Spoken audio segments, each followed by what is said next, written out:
All right, welcome back to a post-Western or conference semifinal edition of Take Two. We've been away for a while, but it was kind of hard to fit in like an episode with all the games going on simultaneously.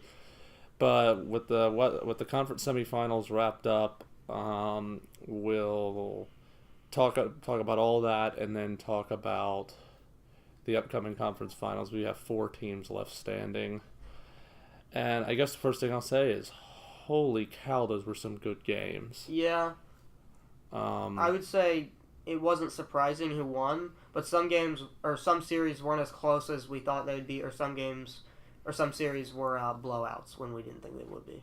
all right, let's start with the series that ended first, Boston, Milwaukee. Oof. We had, I had Milwaukee in 6. and I had Boston. I picked Boston in 7. Now, I think this was part of an episode that we never aired Technical issues. because of technical problems. But we'll be honest, and we won't make ourselves sound any smarter than we were. I was shocked to see the total implosion of the Boston Celtics as a team with so much depth and talent and a great coach. And I'd say really the complete capitulation of Kyrie Irving. Yeah, I mean, he was horrible. There's no other word to describe He it. was absolutely dreadful in every single game except for the first one. Yeah, I mean, and just to go up 1-0 and take control of the series Right. on the road and then get blown out in 4 straight games. And especially, you're the Celtics, and you're losing your home games in the playoffs.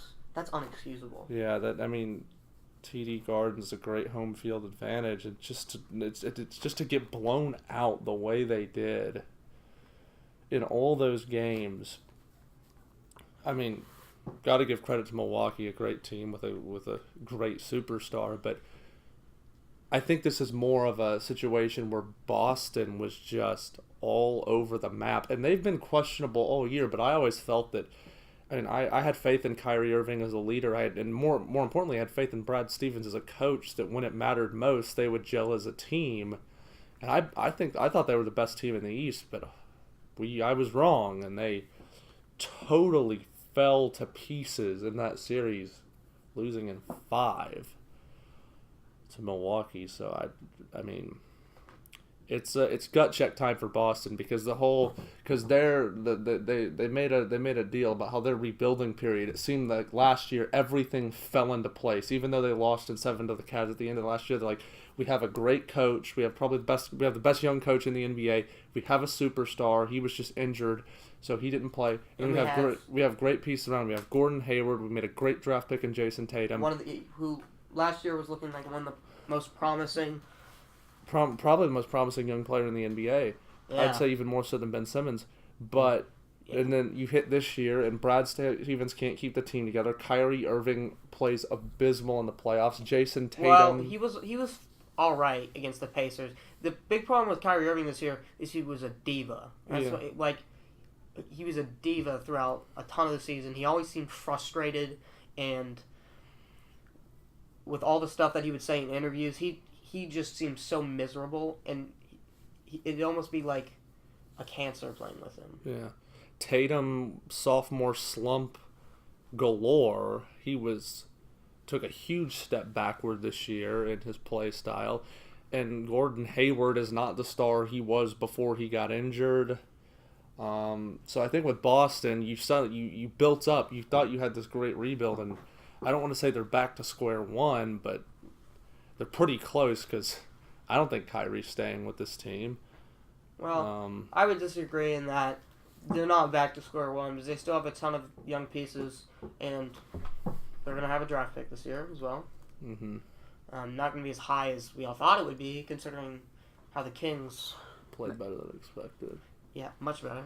Anyway, on to next series, Rockets and Warriors.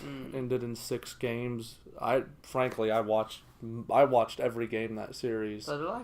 and I think those were the 2 best teams in the NBA. And I'm just going to focus on Game 6 because the second half of Game 5 and Game 6, because after Kevin Durant went down, this is what it showed me as just a spectator, because I'm not a fan of any team in these playoffs. I'm a Miami Heat fan. We are not in this dance. But what Game 5 and Game 6 showed me is that those are the kind of games that champions win. And that's what Golden State showed me in those games, is when Kevin Durant goes down, Houston was already on the way back in Game 5. Kevin Durant goes down. It looks clear as day to everybody. It looks like he tore his Achilles. Thankfully, that's not what happened. It was a mild calf sprain, and he is sort of up in the air as to whether or not he'll play or when he will play again this year, if at all. But he goes down, that's their superstar. That's the player they've relied on, even though they have four more All-Stars on that team. Cousins hurt, so 3. But they relied heavily on Kevin Durant. And to see him go down, and to see Steph Curry and Klay Thompson, both who are playing injured, Steph getting over his ankle and his finger injury, and to see them take over Game 5 the way they did and manage to win that game, that was big. And then in Game 6, just for Steph Curry to play as horrible as he did in the first half. And another thing I'll point out, Steph Curry, 0 points in the first half. 3 fouls. Shooting 3 fouls, playing horrible. Golden State, that game was tied at halftime. Yeah, it was. Which is remarkable to think, because it's not like James Harden and Chris Paul played bad. No, they didn't. The thing was the person who I think should be getting the most blame on the Rockets is hands down Clint Capella. Clint Capella was so passive with his rebounding. He let Kevon Looney outplay him the entire game. He was missing layups. He wasn't getting rebounds. Golden State had way more offensive rebounds than the Rockets, and that's part of the reason why they won. Yeah, rebounding is key, and I think in the games 3 and 4 where you saw Houston win, yeah, it was second chance points, and it was PJ Tucker in those games. Yeah, PJ Tucker was super, he was active in his rebounding, but I think down the stretch in that game, like I said, it's the kind Game 6 it's the kind of game that champions win, and just to see the way Steph Curry, just took over, and it's not that Houston played poorly. Chris Paul played, I think, his best game of the playoffs. Yeah, he did. I'd say so. I think, 25 points, 27 points. It was 25, I believe. Shot efficiently, made a ton of great shots inside. Yeah. Fading away against, I remember Sean Livingston had a huge height advantage over him, and he just Sean Livingston. Yeah. Rose up and knocked it down. But Chris Paul played well. James Harden played well. But Steph Curry, it's a classic case of great players making the plays they need to make. And the play I would point to is, where he came up holding his hamstring, like he had hurt his hamstring. He had messed up his finger again because he dove on the ground after the ball. Brought the ball back up the court limping, and then just drove to the basket and hit a layup. And then the next time down, and this was the real one that amazed me, is put the moves on PJ Tucker, sidestep 3. Tucker defended it as well as you could defend it without fouling. And PJ Tucker is the best perimeter defender on the Houston Rockets. And, also that game they called some bogus calls. Yeah, and he just knocked it down, and that was truly, that was a moment where a great player made a great play, and there's really nothing you could do about it. Now, a question I'll ask you, because I know you're very active in this, is what does this mean for James Harden's legacy, and where does Houston go from here? Well, that's a great question, but I'd like to add this just as a quick side note. I'm not going to say the officiating was not necessarily biased, because it wasn't. I didn't see that. I'd say the officiating was just bad throughout the entire series on both sides. Harden got some calls that he definitely shouldn't have got. Kevin Durant got some calls he shouldn't have got, and it was just bad. Yeah. I think I'll comment. Well, the comment I'll make on that is I would tend to agree, because in that game I think the reach-in foul they called on, it was PJ Tucker late in the game when Curry had the ball in the backcourt. Technically, by the letter of the law, that was a foul, but I just don't think you call that in the closing minutes of an elimination game. Also in Game 3, that egregious call on Chris Paul that should have been an over-the-back foul on Andre Iguodala. Mm-hmm. But I would also that egregious call where Kevin Durant sticked his legs out just like James Harden did in Game 1, and they gave him the call, and Golden State made a big fuss about not giving James Harden that call. Yeah. But then, I mean, on the other side, James Harden skip-stepped on one of his three-pointers in the first quarter that was a travel. Well, so did Curry in Game 3. And he had one of those. Draymond Green got called for tripping when I think it was Capella clearly went over the back. If anything, I don't think it should have been a call, but I think the call. I agree. There was some questionable officiating on both sides. But anyhow, I think the big takeaway for the Houston Rockets is I'm not really sure what they can do besides, as much as I don't want them to do it, because I like Chris Paul and James Harden together. But the thing is Chris Paul not only might have ruined his legacy, but also James Harden's legacy by demanding that massive contract, because they have virtually no cap space. They can't do anything to get better, really. Mm-hmm. I really think that the only thing they can do at this stage is wait and hope that KD leaves town, and that. But then some other team is going to. If KD's leaving, he's not going to leave and just go to some team that's not already have pieces. Well, no, but with regards to at least getting out of the West, because all the general accepted truth is that Kevin Durant will go to the Knicks. And I'm not saying that there would be a guarantee. Oh, if KD leaves the Rockets, or leaves the Warriors, that the Rockets win an NBA title. I'm not saying that, but at least. And again, what I will say about Golden State, and this will actually segue into how I feel about them through the rest of these playoffs, is that, like I said, the way they played was incredible, but I don't view it as sustainable.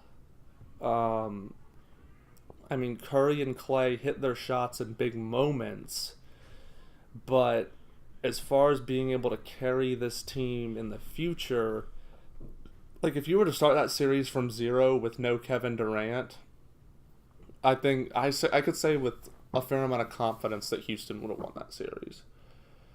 Because they probably should have. They should have won Game 5. And I mean, you could look down and as I look down the road, I think Houston, and we'll get to this matchup. I think Golden State has enough talent to get by Portland. But I don't think that they will be able to beat the Bucks. Yeah, that's the thing, is if Milwaukee goes to the finals, which I'm very confident they will.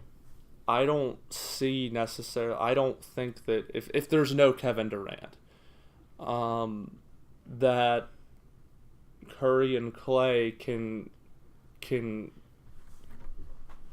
the Bucks. I think it's possible, but at the beginning of the year, it was a foregone conclusion. Golden State were going to three-peat because they had the best starting lineup in NBA history. But now 2 of your players have gone down, and your other 2 scoring stars are both dealing with lingering injuries. So, I mean, it's a tough spot. Now, I guess we'll touch on Portland and Denver. That was a great game, and it was, yes. It was a great series all around. Denver, and again, in the episode we didn't air, we both thought that Portland was going to win, or I thought that Portland was going to win relatively easily. So did I. I thought they were going to win in 4 or 5, but Denver proved me wrong. Jokic is the real deal. Oh, yeah. Guy's a monster. But down the stretch in that game, in Game 7, Denver just did not shoot the ball well. Yeah. At all. And C.J. McCollum had that pretty good block. Oh, yeah, C.J. McCollum Which is funny that C.J. McCollum is not known for being a good defender. And that's putting it very lightly. But, I mean, C.J. McCollum, and I think C.J. McCollum played incredible in this series because... And in this playoffs. Yeah, because Damian Lillard... Struggled. He struggled in this series. Oh, yeah, big time. I mean, he had, 2 really good games, but he had multiple games where he shot well below 40%. Yeah, so the fact that McCollum was able to rise up and Lillard was able to let him rise up, and take them through the Western Conference Finals, that's impressive. And then on the other end, we have the game between the Raptors and the Sixers, which was last night, in which it was an excellent game, in which at the final stretch, Kawhi Leonard does what Kawhi Leonard does best, and that's not defense. He hit a big shot. Yeah. But he did miss a free throw before that. Yeah. We don't talk about that because he hit the shot. That was a ridiculous shot. But I am gonna say this in terms of them going against Milwaukee, I think they're gonna get slaughtered. Why? Because if you watch that game, Kawhi Leonard took, I think, 38 or 39 shots, and he had like 42 points. Mm-hmm. Which I'm not taking that away from him, because a lot of players have to take a lot of shots in the playoffs. Efficiency isn't what matters in a Game 7. It's about winning. Yeah. But the big thing that I noticed was Pascal Siakam was so passive, it was almost like he was afraid to take shots. Yeah. I don't know if it was Nick Nurse calling it, or if it was just the Raptors were scared. They were just giving the ball to Kyle Lowry, and sometimes he would take a shot that is not an efficient look. And when you're going against the Bucks, who have fantastic defense and an unstoppable player, and then a bunch of amazing three-point shooters, including Brook Lopez, who's, he can hit that three now. There's nothing you can do. I mean, I think another thing is that the matchup advantage you have with Kawhi Leonard goes away when he's matched up against Giannis. Yeah. And now, if there's a player in the NBA, if there's a small forward in the NBA that could give Giannis a hard time, it would be Kawhi Leonard, so it goes both ways. But Giannis is a better offensive player than Kawhi. So I think from the star match... In terms of what... In terms... It depends. It's like... I mean, Kawhi's the better shooter. I think that's it. If you're taking into account, like, versatility, Kawhi Leonard beats him every day. But if you're talking about just pure dominance, it is Giannis Antetokounmpo all day. It's hard to... They're both tough players to stop, but I think... we'll just do our previews for conference finals now. I'll start in the East, and I'm gonna agree with you. I think that Milwaukee's just too good for Toronto. I think they're gonna win in 6.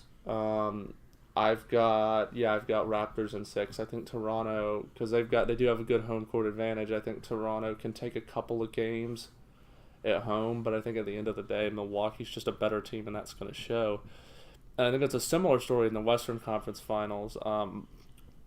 Portland's played great, and I'm gonna make this prediction assuming that Kevin Durant does not play. And I'm gonna give my take on it in just a second. Yeah.